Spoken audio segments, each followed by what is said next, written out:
السلام علیکم، میں بلال اور آپ سن رہے ہیں نور ٹی وی اٹک۔ نور ٹی وی اٹک پر ہر پیر شریف اور ہر جمعرات کو شام 3:30 پر ایک نہایت ہی خوبصورت اثر انگیز محفل میلاد اپلوڈ کی جاتی ہے۔ اپنے وقت کو قیمتی بنانے کے لیے چینل کو ضرور سبسکرائب کر لیجئے، ویڈیو کو آن کیجئے اور اپنے کام کاج کرتے رہیے۔ وہ جو کہتے ہیں ہاتھ کار ول دل یار ول، اپنے وقت کو قیمتی بنائیے۔ چینل کو ضرور سبسکرائب کیجئے اور آپ کے کمنٹس کا ہمیں انتظار رہتا ہے۔ اورنگزیب عالمگیر ہندوستان کا وہ بادشاہ تھا جس کو صوفی بادشاہ کہتے ہیں، اور جب یہ بادشاہت کے تخت پر بیٹھا تو بھی اس کی درویشی میں کوئی فرق نہیں آیا۔ اس زمانے میں بادشاہوں کا باورچی ہونا بہت بڑا عہدہ ہوتا تھا، یعنی وہ چیف شیف ہوتا ہے نا، جیسے آج کل ہوٹلوں میں ایک بہت بڑا عہدہ ہوتا ہے۔ اس زمانے میں بادشاہ کا باورچی ہونا بھی چیف شیف ہونا ہوتا تھا، اور بہت سے باورچی ظاہر ہے جو ٹرین تھے، ہنرمند تھے، وہ آتے تھے بادشاہ کے دربار میں۔ عجیب بات یہ تھی کہ کوئی بھی 2-4 ہفتے سے زیادہ ٹھہرتا نہیں تھا، بس آئے اور ایک ہفتہ بمشکل ٹھہرے اور پھر انہوں نے استعفیٰ دے دیا اور وہ چلے گئے۔ تو روز روز کی آنے جانے سے بادشاہ بھی بڑا تنگ تھا۔ پھر ایک باورچی آیا بڑا ہنرمند، تو بادشاہ نے یعنی اورنگزیب عالمگیر نے اس سے یہ لکھوایا کہ وہ 1 سال سے پہلے استعفیٰ نہیں دے گا، چھوڑ کے نہیں جائے گا۔ باورچی بڑا خوش ہوا، اس نے کہا بادشاہ کی نوکری کرنا کوئی عام بات تو ہے نہیں۔ 1 ہفتے کے اندر اندر اس کو سمجھ آ گئی کہ باقی سارے لوگ نوکری چھوڑ کے جاتے کیوں تھے۔ بات یہ تھی کہ اورنگزیب عالمگیر کے لیے بادشاہوں جیسا کوئی کھانا پکتا ہی نہیں تھا۔ ایک ٹائم میں پتلی سی کھچڑی اور دوسرے ٹائم میں روکھی سوکھی عام سی روٹی، اور وہ بھی اتنی مقدار میں بس کھانا پکتا تھا کہ بس بادشاہ کے پاس جاتا تھا اور برتن صاف واپس آتے تھے۔ مطلب باورچی کے لیے کھانے کو بھی کچھ نہیں بچتا تھا، اور جو اسے تنخواہ ملتی تھی اسے اس پہ ہی گزارا کرنا پڑتا تھا۔ تو خشک تنخواہ پہ کتنا گزارا کرے؟ تو باورچی چونکہ لکھ کے دے چکا تھا کہ 1 سال سے پہلے اس نے نہیں جانا، تو اب اس نے کیا کیا کہ ایک دن اس نے کھچڑی میں نمک برابر کر دیا، یعنی جتنی کھچڑی تھی اتنا ہی نمک ڈال دیا، وہ زہر ہو گیا۔ جب بادشاہ کے سامنے کھچڑی گئی تو اس نے چپ کر کے جب کھچڑی کا پہلا نوالا منہ میں رکھا تو صرف باورچی کو دیکھا اور کہا کچھ نہیں۔ تو باورچی بڑا جھلایا۔ اگلے دن اس نے ایک بوند بھی نمک کی ایک ذرا بھی نہیں ڈالا، بغیر یعنی اس کے جو ہے وہ کھچڑی پکا کے دے دی۔ دوسرے دن بھی بادشاہ نے صرف اس کو دیکھا اور منہ سے کہا کچھ نہیں۔ تو باورچی سخت تنگ ہوا۔ تیسرے دن اس نے مناسب ڈالا جتنا ڈلتا ہے۔ جب تیسرے دن بادشاہ نے نوالا منہ میں ڈالا تو اس کو کہنے لگے کہ میاں بات سنو، یا تو تیز رکھا کرو یا پھیکی رکھا کرو یا معتدل رکھو، ایک رنگ پہ کھڑے ہو جاؤ۔ یہ روز روز منہ کے ذائقے بدلنے ہمیں پسند نہیں ہے۔ تو باورچی ہاتھ باندھ کے کھڑا ہو گیا۔ اس نے کہا حضور آپ کو سمجھ تو آتی ہوگی کہ میں یہاں سے جانا چاہتا ہوں، مجھے رخصت دیں۔ تو بادشاہ نے کہا تم نے 1 سال کا وعدہ کیا۔ اس نے کہا میری 7 بیٹیاں اور برابر ہیں، تو میں نے تو یہ سوچ کے آپ کی نوکری کی تھی، لوگ مجھ سے بڑی توقع رکھتے ہیں کہ میں بادشاہ کا شیف ہوں، پتہ نہیں میں اپنی بیٹیوں کو کیا کچھ دوں گا۔ یہاں یہ حال ہے کہ میرے گھر میں فاقے چلتے ہیں، تو میں ایسے حالت میں 7 بیٹیوں کی شادیاں کیسے کروں گا؟ تو اب آپ کو مجبوری کی سمجھ آئی ہوگی۔ بادشاہ نے اسے کہا تمہیں نوکری چھوڑنی ہے یا پیسوں کی ضرورت ہے؟ اس نے کہا نوکری تو جی جان سے کروں، پیسے چاہیے۔ بادشاہ نے اس کو کہا اچھا کل 1 پاؤ کھچڑی زیادہ پکا لینا۔ سمجھ تو باورچی کو نہیں آئی، لیکن اس نے 1 پاؤ کھچڑی زیادہ بنا لی۔ جب بادشاہ اپنا جتنا کھاتا تھا اتنا کھا چکا، تو اس نے باقی کھچڑی جو بچ گئی تھی اس کے 7 حصے کیے، ان کو شاہی خوان میں رکھا، اس کو ڈھکوایا اور باورچی سے کہا کہ ایک ایک خوان ہمارے 7 وزیروں میں سے ہر ایک کے گھر لے جاؤ۔ بادشاہ کی طرف سے ایسے اتنی عنایت کبھی ہوئی نہیں تھی وزیروں میں، تو یہ بڑا خاص شاہی تحفہ سمجھا گیا۔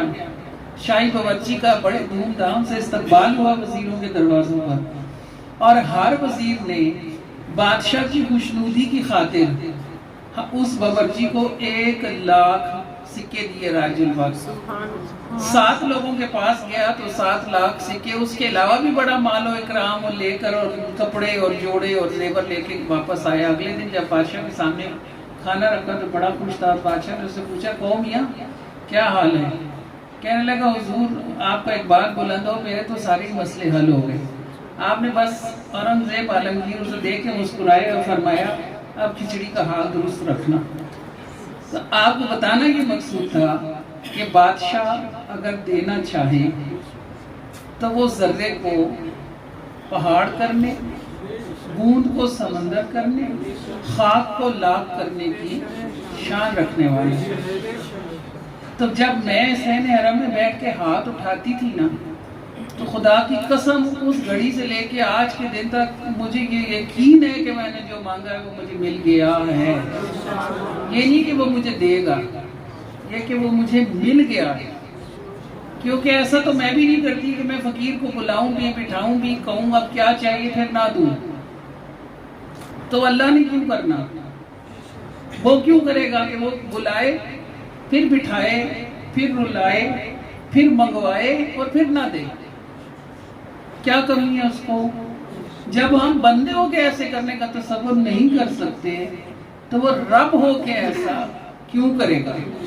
تو خدا کی قسم وہ دن اور آج کا دن میں نے اس دعا کے بعد کوئی دعا ہی نہیں مانگی. جب وہ ایک وقت تھا جب میرے رب نے مجھے مانگنے کے لیے بلایا تھا، اس کے بعد اس دن کے بعد سے نہ میں نے حرم میں کوئی دعا مانگی، نہ میں نے مسجد میں. بس ایک اللہ کا شکر ہی کرتی رہی کہ اللہ جو تو نے مجھے دے دیا اس کے لیے تیرا شکر ہے، کیونکہ مجھے یقین ہے کہ مجھے اس نے دے دیا ہے.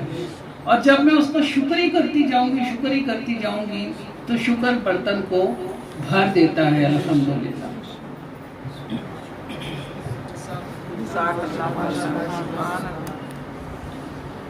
تو نے بلایا آئی ہوں در پر، تو نے بلایا آئی ہوں در پر. اللہ اکبر، اللہ اکبر. رحمت کی چادر دے دے تو سر پر، رحمت کی چادر دے دے تو سر پر. اللہ اکبر، اللہ اکبر، اللہ اکبر، اللہ اکبر.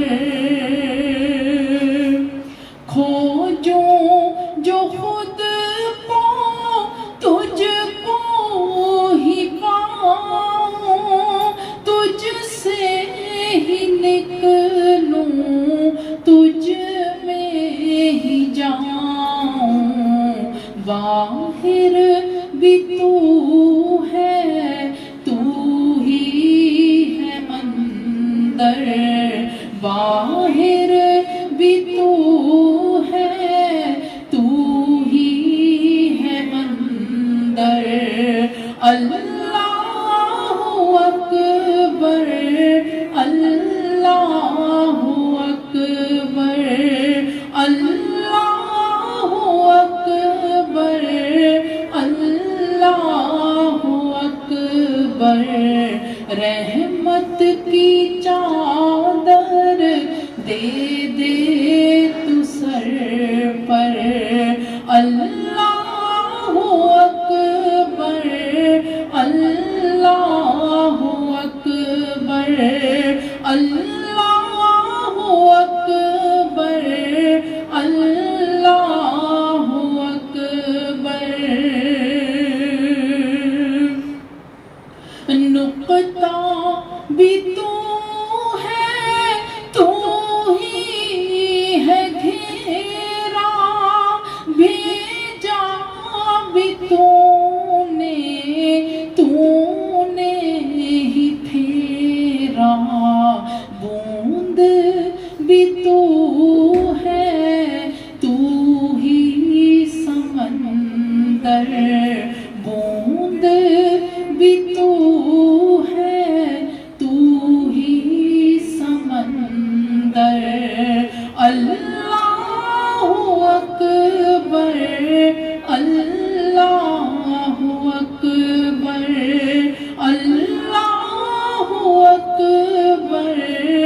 اللہ اکبر، رحمت کی چادر دے دے تو سر پر، اللہ اکبر، اللہ اکبر، اللہ اکبر، اللہ اکبر۔ آنکھوں سے ایک ایک آنسو چنا ہے، جو رہ گیا تھا وہ بھی سنا ہے، تو جب ہو میرا پھر مجھ کو کیا ڈر، تو جب ہو میرا پھر مجھ کو کیا ڈر، اللہ اکبر، اللہ اکبر، اللہ اکبر، اللہ اکبر، رحمت کی چادر دے دے تو سر پر، اللہ اکبر، اللہ اکبر۔ تجھ سا سخی ہو پھر خود بلائے، مجھ سا کوئی آس کیوں نہ لگائے، آیا بھکاری کر دے تونگر، آیا بھکاری کر دے تونگر، اللہ اکبر، اللہ اکبر، اللہ اکبر، اللہ اکبر۔ تو نے بلایا آئی ہوں در پر، اللہ اکبر، اللہ اکبر، رحمت کی چادر دے دے تو سر پر، اللہ اکبر، اللہ اکبر، اللہ اکبر، اللہ اکبر۔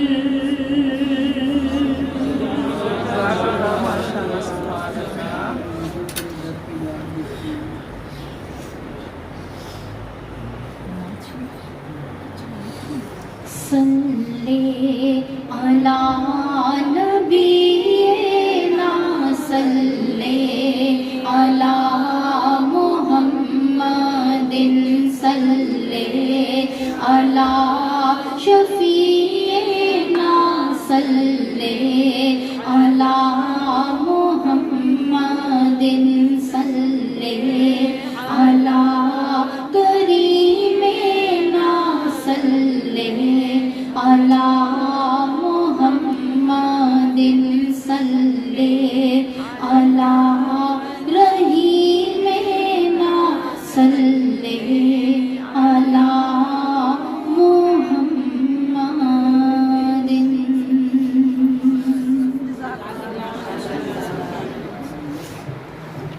حضور صلی اللہ علیہ وسلم کی محبت ایسی چیز ہے جس پہ صبر کیا جا ہی نہیں سکتا اور کرنا چاہیے بھی نہیں۔ اگر آپ مدینے جاتے ہیں اور آپ کو ریاض الجنہ میں نفل پڑھنے کا موقع نہیں ملتا تو آپ اس میں صبر نہ کریں۔ یہ نہ کہیں کہ اللہ کی مرضی، یہ اللہ کے رسول کی طرف سے آپ کا ٹیسٹ بھی ہو سکتا ہے کہ آپ کو کتنی تڑپ ہے، کتنی آگ ہے اور آپ کو اندر جانے کا کتنا شوق ہے. بہت سارے لوگ ایسا کہتے ہیں. یہ سیکھنے کی بات ہے. میں نے اس کو کل بھی بتایا تھا, میں آپ کو آج بھی بتا رہی ہوں کہ اگر آپ مسجد نبوی جائیں تو خبردار یہ نہ کہیں کہ بس ہم نے خیر نمازیں پڑھ لی, جیسے ادھر حرم کے سائڈ میں بیٹھ کے خواتین کہہ رہی تھی وہ ای چھوڑیاں جائیاں سات آپ چھوڑیاں نہیں تو واقعی خیر ہے. بھائی تختی تو آپ گھر میں ٹی وی پر بھی رہتی ہو نا, تو آپ کام کے لیے آئی ہیں. مدینے جانے کا مقصد ہی یہ ہے کہ بندہ ریاض الجنہ میں 2 نفل پڑھے اور سنہری جالیوں کے سامنے کھڑے ہو کر حضور کی بارگاہ میں صلاۃ و سلام عرض کرے. تو یہ جو اب سسٹم بن گیا پرمٹ والا, یہ ظاہر موبائل کا یوز جب تک نہ آتا ہو اس وقت تک مشکل ہے. پہلے ایسا ہوتا تھا کہ عمرہ جو گروپس ہوتے تھے ان کو ایجنٹ تصریح بنا کے دیتے تھے, یعنی وہ پورے گروپ کے پورشن بنا کے اور پھر ان کو خود ہی اجازت نامے لے دیا کرتے. ابھی اس پہ بھی کوئی مشکل ہے, یعنی یہ بھی تھوڑا مشکل کام ہوا ہے, یہ بھی نہیں ہو رہا. ابھی ہم ایسا کرتے ہیں کہ ہر بندے کے پاس موبائل ہوتا ہے, اور اگر کسی کے پاس نہ بھی ہو تو ایک موبائل پر 2 جی میل آئی ڈیز بنا کے تو 2 3 4 لوگوں کا بھی ایک ہی موبائل پہ ہو سکتا ہے کام, بشرطے کہ آپ کو موبائل یوز کرنا آتا ہو. اور یہ بھی آپ کو پتہ ہو کہ آپ اپنے گھر سے نسخ کو ڈاؤن لوڈ کر کے اس پر اپنی آئی ڈی بنا کے ادھر سے ہی سب کچھ کر کے جا سکتے ہیں. ادھر جا کے صرف آپ اس کو آن کریں, اس پہ آ جائے گا کہ بھئی کون سی ڈیٹ فارغ ہے, اس ڈیٹ کو کلک کر دیں آپ کو ٹائم مل جائے گا. لیکن ہمارے لوگ اتنا بھی نہیں کر کے جاتے. اکثر تو جو بڑی عمر کے لوگ جاتے ہیں ان کے پاس موبائل ہی نہیں ہوتے, اور وہ اگر کہیں بھی تو وہ کہتے ہیں ان کو دیکھ کے کیا کرنا ہے, ان کو استعمال ہی نہیں کرنا آتا. بھائی اگر انہیں نہیں آتا تو کوئی بنا دے گا, کوئی ہیلا تو موجود ہونا چاہیے نا پاس.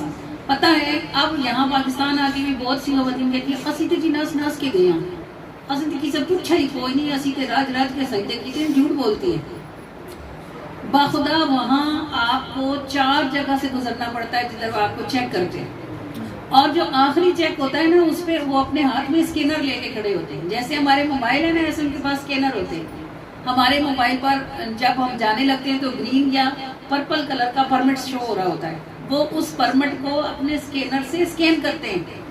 اگر پرمٹ ویلڈ ہو تو آپ کو کہتے ہیں رائٹ جاؤ, اور اگر پرمٹ رانگ ہو تو کہتے ہیں لیفٹ پہ نکل جاؤ, اور اگر کوئی نہ جائے تو وہ گھسیٹ کے کھینچ کے دھکے دے کے باہر نکالتے ہیں. تو جو یہاں جو کہتی ہیں حسنت راج کے اسی گئے ہیں, حسنت راج کے نفل پڑھے تو کوئی نہیں جاتے. یہ میں آپ کو بالکل کلیئر بتا رہی ہوں, کسی کو اچھا لگے یا برا لگے لیکن یہ بالکل سچ بات ہے, اسی طرح ہی ہے.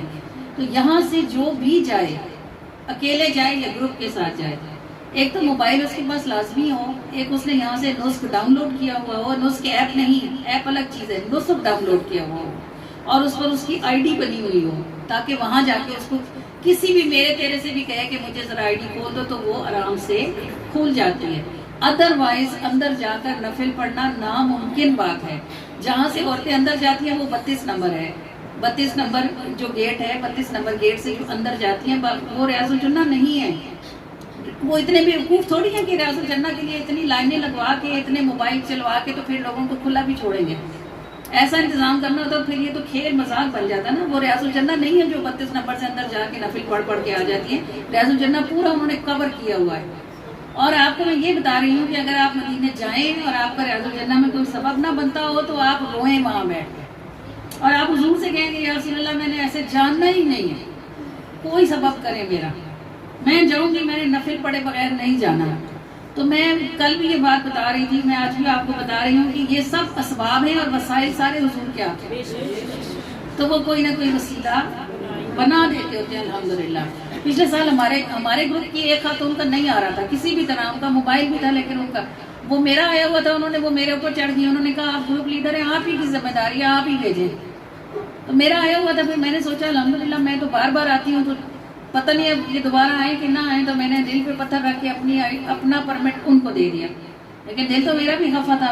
میں کہتی تھی یا رسول اللہ میں اس دفعہ بغیر سلام کی چلی جاؤں گی, بغیر نفلوں کی چلی جاؤں گی. جب میں نے اپنا پرمٹ ان کو دیا تو آسٹریلیا میں ہماری ایک ہوتی ہیں فرا ہوتی ہیں, ان کی کال آ گئی وہاں سے, مجھے اسی دن کال آ گئی. اور انہوں نے مجھے کہا باجی آپ حرم میں مسجد نبوی میں. میں نے کہا مدینے میں ہوں.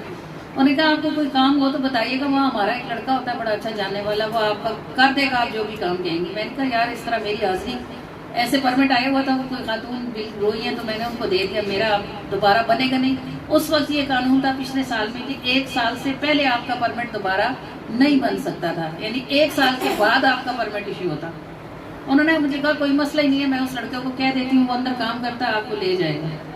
انہوں نے اس لڑکے کو میرا نمبر دیا، اس کی مجھے کال آئی، اس نے کہا اماں جی آپ خالد جی آپ صبح فجر کے بعد آ جانا. میں فجر کے بعد چلی گئی، لائنیں لگی ہوئی تھی، انہوں نے کوئی بات اندر اس نے کی ہوئی تھی، بغیر چیکنگ کے انہوں نے مجھے نکال کے اندر بھیج دیا. ریاض الجنہ بات کیا ہوتی ہے کہ آپ ادھر جا کے صبر نہ کریں، یہ نہ کہیں اور جیسا نمازاں پاک چھوڑیاں نے اور جی سب ایک چھوڑ دینے. نہیں بھائی، آپ آئے ریاض الجنہ کے، جب آپ حضور کو روئیں گے، عرضی ڈالیں گے، گڑگڑائیں گے، تو کوئی نہ کوئی سبب وہ آپ کے لیے ضرور بنائیں گے. پہلی بات تو یہ ہے کہ آپ کی محبت کا تقاضا ہے کہ اب آپ کو پتہ ہے کہ ریاض الجنہ میں آپ موبائل کے بغیر نہیں جا سکتے، تو آپ موبائل چلانا سیکھیں. اور دوسری بات یہ کہ یہاں سے نسخ ڈاؤن لوڈ کر کے ID بنوا کے جائیں. یہ تیاری ہوتی ہے نا، پھر بھی جانا نہ جانا نصیبوں کی بات ہوتی ہے، لیکن اتنا تو کر کے جائیں کہ اس پر حضور کو پتہ ہو کہ میری امتی آئی ہے اور اس کو شوق ہے، اس کی محبت ہے کہ اس نے جانا ہے، تو انشاءاللہ تعالیٰ پھر آگے کے مرحلے آسان ہو جاتے ہیں. خوش نصیبی انہیں اٹھاتی ہے، خوش نصیبی انہیں اٹھاتی ہے، جو تیرے در پہ یار گرتے ہیں، جو تیرے در پہ یار گرتے ہیں، جو تیرے در پہ یار گرتے ہیں. تیری نظروں کی ٹیک ہے ورنہ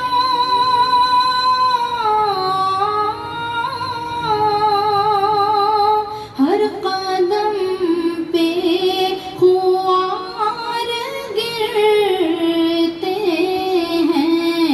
تیری نظروں کی ٹیک ہے ورنہ، تیری نظروں کی ٹیک ہے ورنہ، ہر قدم پہ خوار گرتے ہیں. خوش نصیبی انہیں اٹھاتی ہے، جو تیرے در پہ یار گرتے ہیں. خوف بھی تجھ سے ہے، محبت بھی،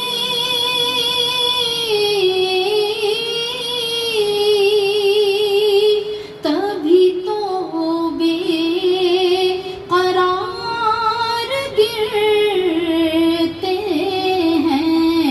خوف بھی تجھ سے ہے، محبت بھی، خوف بھی تجھ سے ہے، محبت بھی، تبھی تو بے قرار گرتے ہیں. تیری نظروں کی ٹیک ہے ورنہ، ہر قدم پہ خوار گرتے ہیں. تاب نہ قرب کی نہ دوری کی،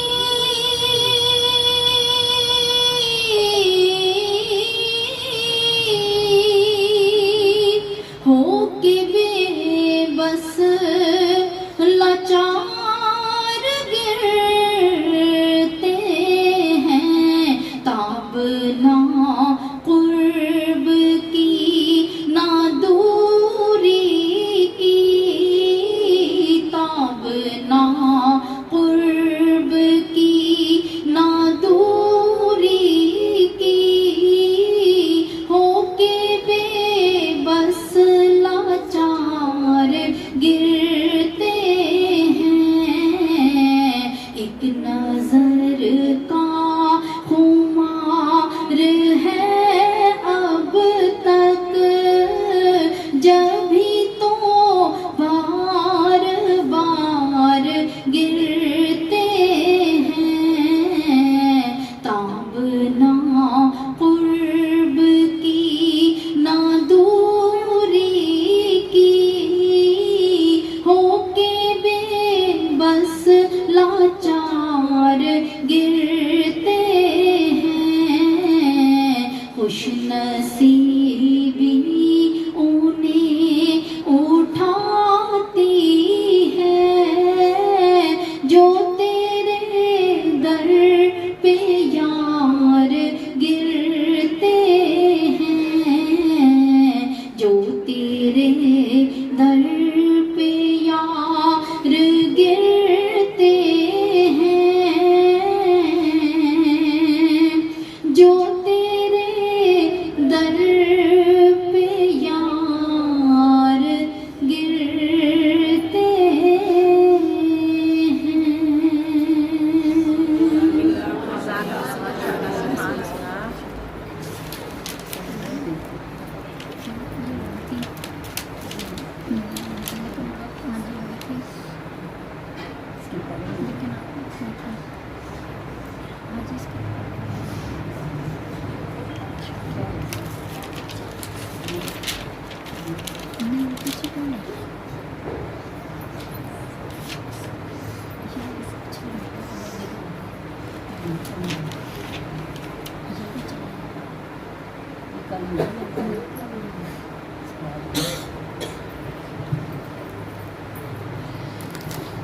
جی اب آپ مجھ سے لوگ بار بار پوچھتے ہیں کہ آپ کیسے جاتی ہیں، آپ کیسے رہتی ہیں، آپ کی ہنسی بار بار کیسے ہو جاتی ہے، تو آپ کے سامنے تو میں پہلے قدم سے ہوں، اور آپ کو پتہ ہے کہ میں بار بار کیسے جاتی ہوں، میرے پاس کیا کون سی چابی ہے جو یہ دروازے بار بار کھولتی ہے، اور وہ درود پاک ہے، اور وہ درود پاک پڑھنا نہیں ہے، درود پاک پڑھوانا ہے۔ خود نیکی کرنا مشکل نہیں ہوتی، اپنی جان پہ بندہ 100 مشقتیں جھیل لیتا ہے، کسی کے دروازے پہ جا کے اس کی بات سننا مشکل کام ہوتا ہے، اپنے نفس کو نیچا کرنا مشکل کام ہوتا ہے، لوگوں کے رویے سہنا مشکل کام ہوتا ہے، اور آپ جب بھی کبھی کہیں بھی پہلا چراغ روشن کرنے لگتے ہیں تو ہوائیں اسے اتنے آرام سے روشن ہونے دیتی نہیں ہے، اور اگر روشن ہو بھی جائے تو اس کو روشن رہنے دیتی نہیں ہے۔ ہر بندہ گناہ گار ہے، ہر بندے سے غلطی ہوتی ہے، ہر کسی سے کوتاہی ہوتی ہے، لیکن دین کا کام کرنے والا کوئی غلطی کر تو جائے اللہ اسے معاف کر دیتا ہے۔ ایسے ہو جاتا ہے کہ چھوٹی چھوٹی باتیں ہمیں نہیں روک سکتی اور ہمارا مقصد اونچا ہوتا ہے تو الحمدللہ پھر ہم چلتے رہتے ہیں، الحمدللہ ثم الحمدللہ۔ میرا اس دفعہ قطعاً مجھے نہیں تھا گمان کہ مجھے اس دفعہ بھی اعتکاف صحن حرم میں نصیب ہوگا، کیونکہ ہمارا یہی گروپ اتنی لیٹ نکلا ہے، اس نے 9 رمضان کو واپس آنا تھا، 9 مارچ تھا اور غالباً 9 ہی رمضان تھا، تو 9 رمضان کے بعد میرا 18 رمضان کو دوبارہ جانا 10 دن بعد، تو کسی صورت بھی پاسبل تھا ہی نہیں۔ اور یہ بھی تھا کہ جب یہ گروپ اتنا بڑا تھا ماشاءاللہ الحمدللہ، کم و بیش 100 لوگ تھے اس گروپ میں، تو دوبارہ اعتکاف کا گروپ بننا بھی مشکل تھا، لیکن میرے جانے سے تقریباً یعنی ہمارے اس گروپ کی ڈیٹ آنے سے پہلے اعتکاف کا گروپ مکمل ہو چکا تھا، اور وہ لوگ یعنی اچھا خاصا رمضان کا پیکیج مہنگا ہوتا ہے ٹھیک ٹھاک، کیونکہ رمضان میں کرائے 4 ٹائم بڑے ہوئے ہوتے ہیں، لیکن پھر بھی وہ سارے 10-12 لوگ تھے اور انہوں نے خوشی سے سب کچھ جمع کروایا، پاسپورٹس دیے اور انہوں نے کہا ہم نے اعتکاف بیٹھنا ہے ادھر آپ کے ساتھ۔ تو یہاں اس بڑے گروپ کے جانے سے پہلے میرے اعتکاف کا منی گروپ تیار ہو چکا تھا الحمدللہ۔ پھر میں نے اپنا ویزا جو ہے اس کو ایکسٹینڈ کروایا، یعنی میں نے اس کو بڑھایا اور اپنے واپسی کی ڈیٹ بڑھوائی کہ میں پھر 1 مہینے کے بجائے 2 مہینے کا ٹکٹ ایکسٹینڈ کروایا کہ میں پھر ان کے ساتھ نہیں آتی، پھر ان کے ساتھ آؤں گی۔ تو جب یہ سارے واپس آ گئے تو 5-6 دن مجھے مکے میں رکنا تھا، مجھے ان کا انتظار کرنا تھا، اور الحمدللہ ثم الحمدللہ اس طرح مجھے میرے رب نے نبھایا جیسے وہ ہر وقت مجھے ہی دیکھ رہا تھا کہ مجھے کیا چاہیے کیا نہیں چاہیے، مجھے میرے لیے کوئی مسئلہ نہ ہو، میرے لیے کوئی پریشانی نہ ہو. میں شیئرنگ کے روم میں تھی، یعنی 3 بیڈ کا روم تھا، شیئرنگ پہ تھا. اور آپ یقین کریں کہ 10 دن میں اس روم میں رہی، اس میں کوئی خاتون ہی نہیں آئی میرے ساتھ دوسری. یعنی اللہ پاک نے اتنی آسانی دی بھی آپ کے ساتھ کوئی اور آپ کی مرضی کے بغیر کی، آپ کے مجلس کے بغیر کی. جیسے اب آپ اور ہم ایک ماحول کے لوگ ہیں نا، تو ہم ایک دوسرے کو سمجھتے ہیں، تو ظاہر ہم ایک دوسرے کا ادب بھی کریں گے، ایک دوسرے کا لحاظ بھی کریں گے. ایسے ہی کوئی تیرا میرا اٹھ کے آ جائے تو اسے کیا، جو مرضی کرے. تو مجھے بھی یہی ٹینشن تھی کہ یہ کوئی اور اگر میرے روم میں ایسی آ گئی جو میری مرضی کی نہ ہوئی، میں نعتیں لگا کے سنتی ہوں، یا میں لکھتی ہوں، یا میں رات میں حرم جاتی ہوں، یا میں دن میں نہیں جاتی ہوں، تو پھر یہ مشکل ہو جائے گی. تو رمضان میں جب کرائے یعنی 200 ریال کا روم جب 800 ریال کا ہوا تھا، اس وقت بھی میرا روم الحمدللہ میرے لیے ہی تھا. تو یہ میرے رب کی مہربانی تھی. اب واپسی میں جہاز میں جب میں تھی تو ظاہر میں سنگل تھی، اور مجھے اس کا بھی ٹینشن تھا کہ جہاز کی سیٹوں میں وہ ظاہر جو صرف آپ کو ٹکٹ کاٹ کے دیتے ہیں، وہ تو بورڈنگ کارڈ پہ لکھا تھوڑی ہوتا ہے کہ میل ہے کہ فیمیل ہے. وہ بھی مجھے پریشانی تھی، لیکن میں نے کہا اللہ پاک یہاں تک اگر تو لایا، تو نے مجھے اتنی آسانی میں رکھا، تو واپس بھی تو آسانی میں ہی بھیجے گا، تو نے مجھے مشکل نہیں ڈالنی. تو جب میری جو سیٹ تھی وہ کھڑکی کے ساتھ والی سیٹ تھی. جب میرے ساتھ آ کے بیٹھی تو میرے ساتھ ایک چھوٹی سی بچی تھی 7 سال کی، اور اس کی مدر تھی. تو الحمدللہ وہ جو مجھے پریشانی تھی کہ اگر ادھر کوئی میل ہوئے تو مجھے ایڈجسٹ کروانا پڑے گا، مجھے ایئر ہوسٹس سے ریکویسٹ کرنی پڑے گی کہ میری سیٹ چینج کریں، یا ان کو چینج کریں، یا مجھے چینج کریں. پھر میں میلس کے ساتھ نہیں بیٹھتی. اتنی ٹینشن بھی مجھے میرے رب نے نہیں ڈالی. جب میرے ساتھ جو بورڈنگ کارڈ جن خواتین کا 2 ماں بیٹیاں تھیں، چھوٹی سی بچی تھی، اس کی مدر تھی، وہ چھوٹی سی بچی بیچاری اتنی سی سیٹ پہ آئی ہوئی تھی، تو باقی ساری سیٹ میرے ہی پاس تھی. تو یہ آپ ہمارے رب کا کرم ہوتا ہے، مہربانی ہوتی ہے. جب وہ ہمارے دلوں کے حال جان رہا ہوتا ہے، اور جب وہ پہچان رہا ہوتا ہے کہ ہمیں کس بات کی پریشانی ہے، تو وہ بڑا کریم ہے، مہربان ہے، رحیم ہے. جب وہ بلا لیتا ہے، لے جاتا ہے، تو پھر دیکھنا اور سنبھالنا بھی اسی نے ہوتا ہے. ہر قدم کی آسانیاں بھی اسی کی طرف سے آتی ہیں. باقی لوگ رہیں تو لوگوں کو سمجھ نہیں آتی، اور ہم لوگوں کو سمجھانا چاہیے بھی نہیں. جن سے آپ کا رابطہ ہے، جن سے آپ کا واسطہ ہے، اس سے واسطہ رکھیں. ہم بھی کسی کو کچھ نہیں کہتے، کسی سے سوال نہیں ڈالتے، ڈائریکٹ اللہ کو سے ہی کہتے ہیں کہ اللہ آپ کو تو پتہ ہے نا یہ بات ایسے نہیں ایسے ہے، آپ اس کو سلجھا دیں، آپ اس کو سیدھا فرما دیں. اللہ تعالیٰ فرما دے. الحمدللہ ثم الحمدللہ. یہ جو چاہے کہ بار بار مدینے جائے، اس کو چاہیے کہ درود پاک اٹھائے، صرف پڑھے نہیں، پڑھوائے، اپنے حصے کا چراغ جلائے. ورنہ ہے نا قبر میں جانا ہے، روشنی یہیں سے جائے گی. اگر آپ نے یہاں چراغ روشن کیا ہوگا تو آپ کی قبر روشن ہوگی. ورنہ بھول جائیں کہ آپ کے بیٹوں میں سے، یا آپ کی بیٹیوں میں سے، یا آپ کا شوہر یا آپ کے کوئی رشتہ دار آپ کی قبر روشن کرے گا. نہیں. حضور صلی اللہ علیہ وسلم فرماتے ہیں سادہ باغ ہے جنت، سادی زمین ہے، زرخیز بہت ہے لیکن سادی ہے. باغ ادھر تم لگاؤ گے، تو پھر یہ تو ہمارے کرنے کا کام ہے نا. قبر بھی اندھیرا کمرہ ہے، چراغ ادھر آپ ہی جلاؤ گے، اپنے حصے کا چراغ روشن کرو. حسرت ہے جس کو خاک پا آنکھوں پہ مل سکے، اس کی نسل حضور کے ٹکڑوں پہ پل سکے. یہ راستہ وہ ہے کہ نہیں جس کو اختتام، ہر شخص حسب حیثیت جتنا بھی چل سکے، اور کثرت سے ان کو بھیجتا رہے گا جو سلام. بس وہ ہی ہے کہ جس کی یہاں دال گل سکے، محبوب کے ذکر سوا ہے اور کس میں دم، یہ روکتا ہے ورنہ قضا کس سے ٹل سکے. عیبوں سے بھرا بھی پڑھے تو رد کبھی نہ ہو، ورنہ چنگاریوں میں کوئی بیج پھل سکے. آپ کسی بنجر زمین میں اگر بیج ڈالیں، جتنا مرضی پانی لگائیں، وہ کبھی نہیں اگے گا.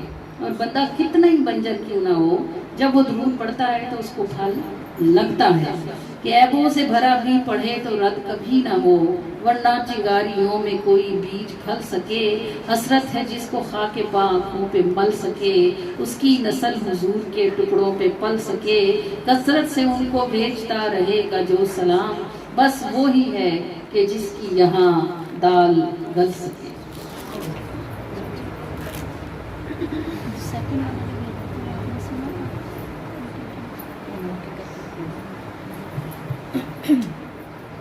حسرت ہے جس کو خاک پا آنکھوں پہ مل سکے، اس کی نسل حضور کے ٹکڑوں پہ پل سکے. حسرت ہے جس کو خاک پا آنکھوں پہ مل سکے، اس کی نسل حضور کے ٹکڑوں پہ پل سکے، اس کی نسل حضور کے ٹکڑوں پہ پل سکے، اس کی نسل حضور کے ٹکڑوں پہ پل سکے،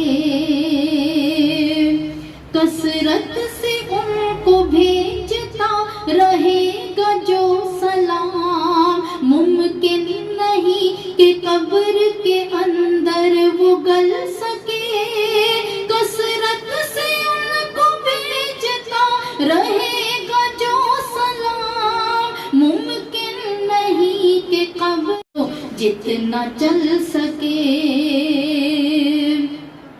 محبوب کے ذکر سوا ہے اور کس میں دم، یہ روکتا ہے اور قضا کس سے ٹل سکے، محبوب کے ذکر سوا ہے اور کس میں دم، یہ روکتا ہے اور قضا کس سے ٹل سکے، محبوب کے ذکر سوا ہے اور کس میں دم، یہ روکتا ہے اور قضا کس سے ٹل سکے، محبوب کے ذکر سوا ہے اور کس میں دم، یہ روکتا ہے اور قضا کس سے ٹل سکے، عیبوں سے بھرا بھی پڑے تو رد نہ ہو کبھی، چنگاریوں میں ورنہ کبھی بیج پھل سکے، عیبوں سے بھرا بھی پڑے تو رد نہ ہو کبھی، چنگاریوں میں ورنہ کبھی بیج پھل سکے، عیبوں سے بھرا بھی پڑھے تو رد نہ ہو کبھی، چنگاریوں میں ورنہ کبھی بیج پھل سکے، حسرت ہے جس کو خاک پا آنکھوں پہ مل سکے، اس کی نسل حضور کے ٹکڑوں پہ پل سکے، اس کی نسل حضور کے ٹکڑوں پہ پل سکے، اس کی نسل حضور کے ٹکڑوں پہ پل سکے۔ جزاک اللہ، ماشاء اللہ، سبحان اللہ۔ ہے کسی کا روزہ؟ کل پیر شریف تھا نا، میں نے نعت لکھنی تھی تو میں نے اللہ تعالیٰ سے یعنی میں دعا کر رہی تھی کہ اللہ پاک اتنی ساری نعمتوں کے ساتھ آپ نے مجھے واپس بھیجا ہے اور صدقہ رسول اللہ کا مجھے حضور کا شکریہ ادا کرنا ہے، تو میں کوئی ایسی چیز لکھوں جس سے میں حضور کا شکریہ ادا کروں۔ تو میں تقریباً 4، 4:30، 5 بجے تک تقریباً میں بیٹھی رہی، کاغذ پینسل ڈائری پینسل لے کے، لیکن کچھ بھی نہ بنتا تھا مجھ سے، تو مجھے سمجھ نہیں آتی تھی، یعنی نعت نہیں بنتی تھی، اور مجھے سمجھ بھی نہیں آتی تھی کہ حضور کا شکریہ بندہ کیسے ادا کرے۔ تو آخر میں جو چیز میرے پاس آئی وہ سلام تھا۔ پھر میں سوچتی ہوں انسان واقعی علم سمندر ہے اور بندہ کنارے پہ کھڑا جاہل ہے۔ میں بھی 18 سال سے لکھ رہی ہوں اور یہ بات مجھے کل سمجھ آئی کہ جب سخی فقیر کو بھیک دے دیتا ہے تو فقیر کیا کرتا ہے؟ فقیر کیا کر سکتا ہے؟ وہ سخی کو دعا دیتا ہے، اس کے علاوہ تو نہیں کر سکتا۔ شکریہ تو کبھی کسی فقیر نے کسی سخی کا نہیں کیا، فقیر تو ہمیشہ سخی کو دعا دے کے جاتا ہے نا۔ یہ سلام پھر الحمدللہ میں نے اس کو کل لکھا اور شروع ہو گئی قریب کی۔ دیکھیں جو ہمیں صاف سنائی دے گی نا، جس کا ہم جواب دے سکیں گے، پھر ہم اس پہ رکتے ہیں۔ دیکھیں جی جو کل سلام میں نے لکھا وہ تھا، وہ میرے پاس آیا، لکھا میں نے کیا، آپ پر درود ہو، آپ پر سلام ہو،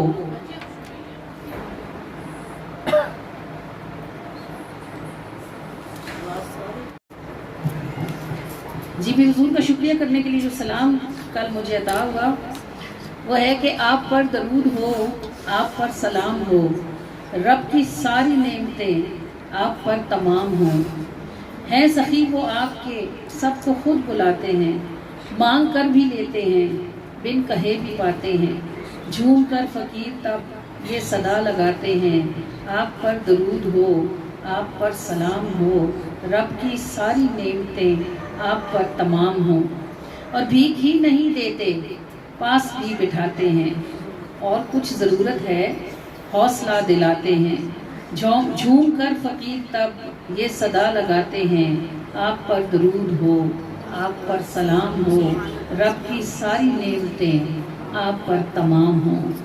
اور فقیر کا شکریہ یہی ہوتا ہے، یہ بات مجھے کل سمجھ آئی الحمدللہ۔